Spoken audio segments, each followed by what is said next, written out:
Kelly Fix here. So, hello there. So, first things first, we don't know if this car's got any contaminations. So, we're going to hook up our identifier here, and we basically take this fitting, and we find the low pressure side fitting, which happens to be kind of up here. And now, hopefully, you guys can see. If we can't, we'll have to get a light. But we're just going to basically hook it up. Now, this fitting here, I need to turn clockwise to basically run it down into the valve, and now it's officially open and connected. And now we want to take a reading. Press A. Now it's going to do a couple things here, and just in the interest of saving time, we'll pause until it's finished. Never mind, Dylan, get out of This here. is Paul Kelly here, so we're going to go ahead and press A on this machine. Now here I need to get my flashlight. So let's see, it's sampling, it's sampling, it's sampling. Now my advice on this, if it gives you a hard time and it seems to be sampling forever, sometimes you start it up and it helps it out. Luis, can you reach in and see if you can start this real quick? With AC on? We got the keys in there. Yeah, with the AC on. Oh, it's good, you don't even have to start it. So here we've got 100% R134A, and then basically no other contaminants. So that's a pass. That's good. Now, if we showed, something here, if we had R22 or R12 or any type of hydrocarbons, we'd have to basically evacuate this into a contaminant tank and not mess our equipment up. So good. I'm gonna right now. We're done with this basically. So I'm gonna go ahead and turn the valve off, which basically means I'm gonna rotate counterclockwise. But in the interest of having a good, nice view, let's go ahead and we'll take that flashlight there. And you notice I'm gonna spin it this way and pull the fitting here. So just to kind of review, this fitting turned counterclockwise. That plunger is deep inside of it, so it doesn't actuate that Schrader valve. If I want to actually have it connected, I spin it clockwise, and you look, that pin is kind of like coming out.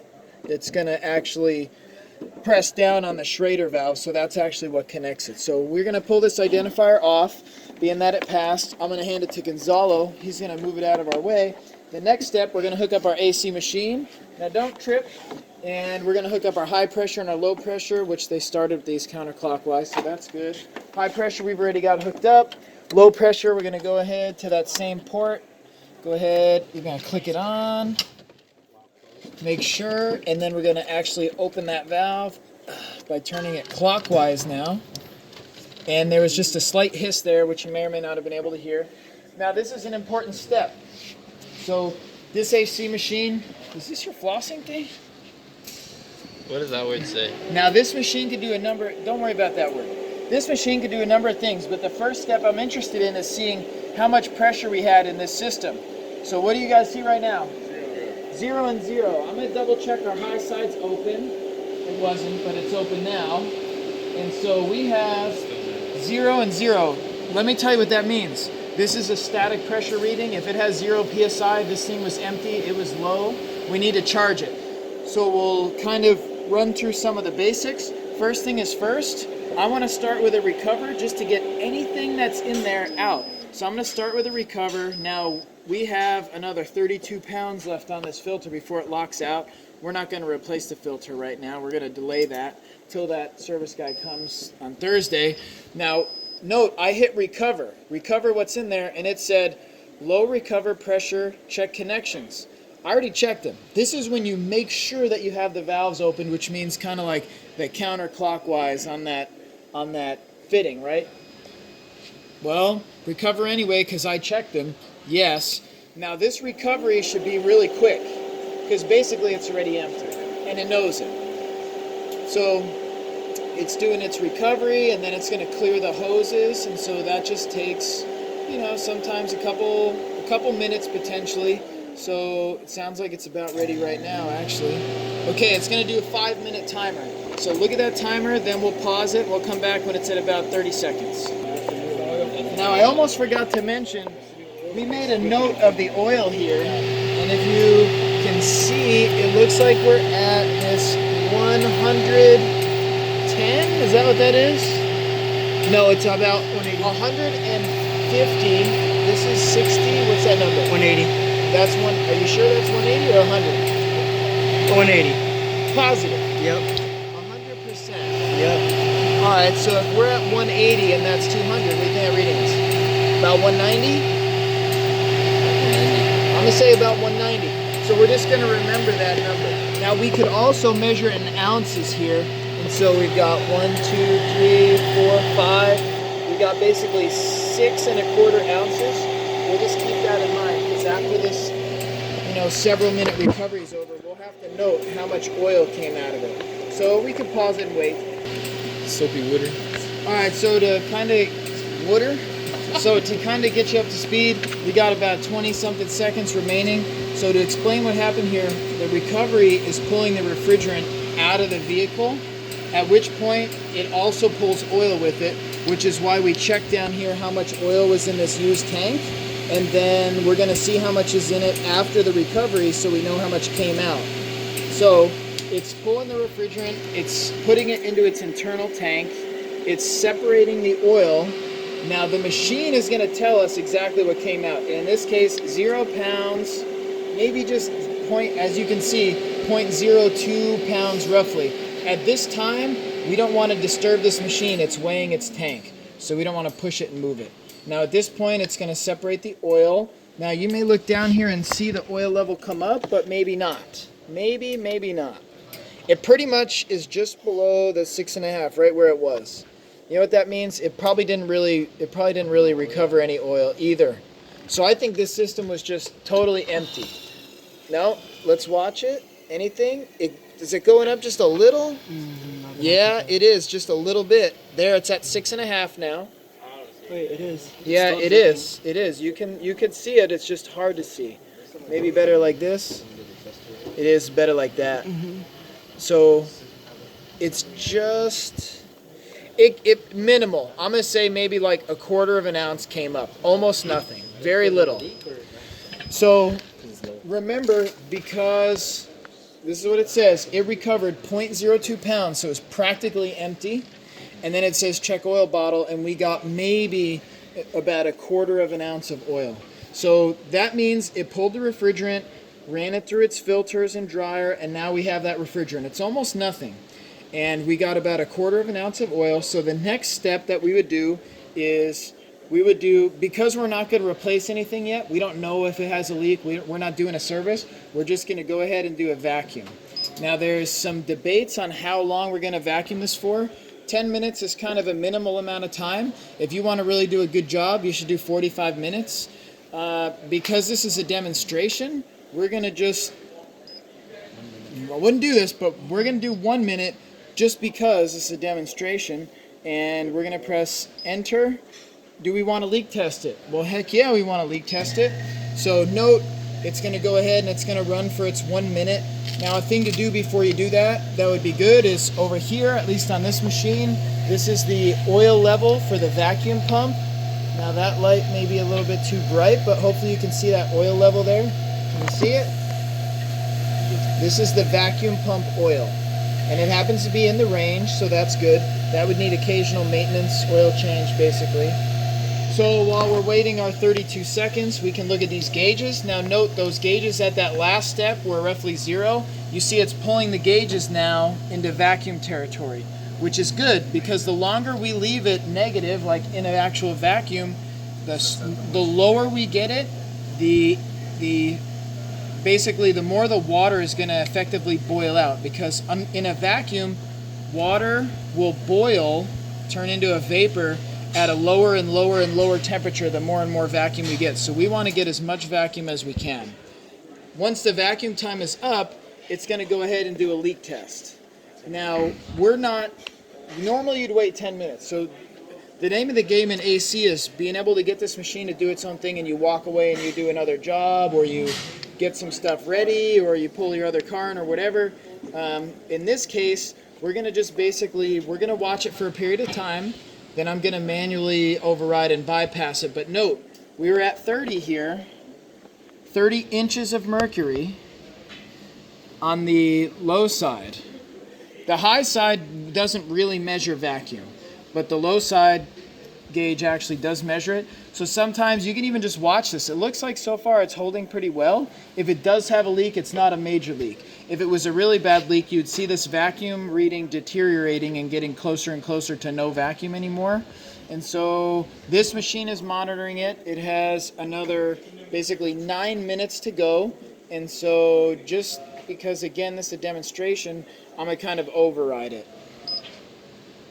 I'm going to go ahead and I'm going to exit it. Now, if that were the full vacuum test, it would either say passed or failed. If it failed, hopefully you can find your leak. If not, you're going to have to charge it, dye it, put oil in it, and then, check for the leaks. But in our case, we did a vacuum. The very next step, we need to inject oil. So I press inject oil, and it's going to say press and hold to inject oil. Watch the bottle level. So you stand right here and look at this oil level, and do you remember how much came out? A quarter. So we're basically going to try to go 1/4 of an ounce. Now this is on the milliliters. The ounces, I believe, are just on this back side of this oil container. This is the one I remember. And so we're at 3 right now. So what should we put in? 1/4 of an ounce is what came out, but you know what? We think maybe a little bit came and leaked out on the ground. So I'm gonna say let's just do 1/2 an ounce for good measure. And boom. So we gave 1/2 ounce. You're supposed to put in exactly what you took out, but the thing is, the refrigerant leaked out of this, and so did the oil. So how much oil leaked out, it's tough to say. So I'm going to say we gave it a little bit of extra oil for good measure. I won't go into any more detail than that. Why don't we just check the dipstick? Quiet down, dipstick. And so, bam, we injected the oil. The next step, logically going down, would be to charge it. Now, how much are we going to charge it? So, by the way, we need to exit that. And we're going to charge it, well, we're going to look up the spec. And the spec is 1.21 pounds is the max. 0.99 pounds is the min. So we can do anywhere in between there. They give you a little bit of leeway to tweak it.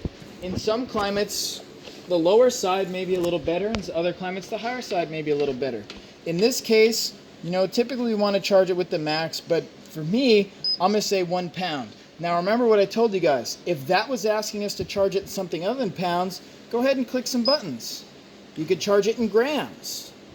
You could charge it in ounces. You can charge in kilograms. You can play around and find it. I just want to go to 1 pound. Now, because we're using the machine, we can charge it high side, we can charge it low side, doesn't really matter. If you're using a tank, you would want to charge it low side with it running. So let's just go ahead and press start. Now note, our vacuum looks like it's still holding pretty strong. So I don't know that this thing really has a leak. Other people worked on it, so maybe it had a leak when they worked on it. So let's go ahead and do our 1 pound charge. Even though, that's in spec, it's a little on the low side. We already injected oil. It's just helping you remember to do it. It's going to charge 1 pound pretty easily because we still have a good vacuum. Now look, bam, the vacuum is gone. We're almost halfway charged. By the time we're done with this charge, those numbers on the gauges will become our static pressure. And you guys remember the ballpark? I believe we measured 73 degrees in here. What kind of static pressure do you think we should have? Maybe 76 to 80 psi or so. Mm-hmm. And so that would make sense. So we'll kind of watch it. Now remember, we're charging it a little bit on the low side of the spec. So our static pressure may end up a little bit lower. So we're going to just go ahead and charge it here. It's almost there. It's real close. Very close. And then it's like, okay, cool. The next step, it says, press start to equalize hoses. Now, it didn't say anything other than that, so let's go ahead and we'll press start. Disconnect HS. What the heck is HS? High side. High side, which is red. So we go over here. To disconnect it, we need to turn the valve this way.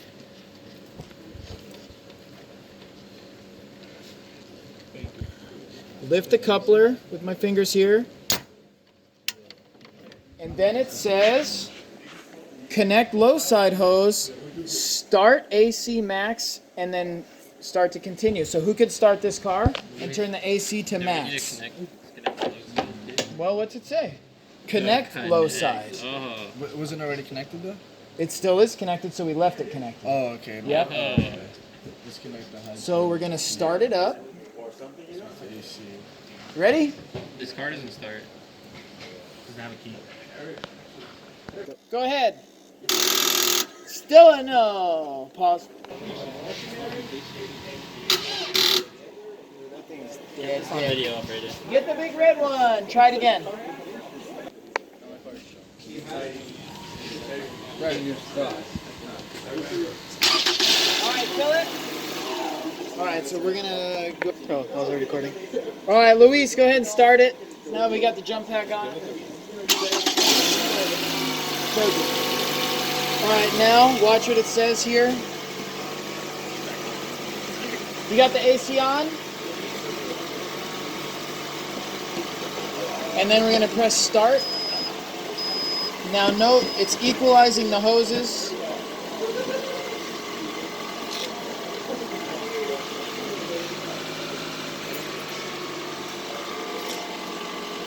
Please wait. Please wait.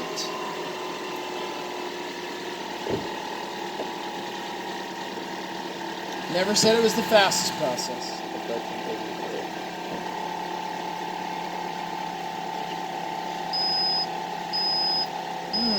Okay, interesting.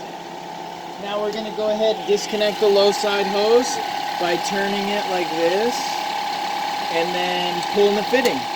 And that's basically how you service it. Now we have to do a little bit more diagnosis on this particular vehicle, but that is the walkthrough of how it gets charged. So we know that it's charged, but just a little tip, look at this. The low side is at about 57 and the high side is as well. So the compressor's definitely not working on this. So charging it was one thing, but this needs some further diagnosis. But that shows you how to use the machine.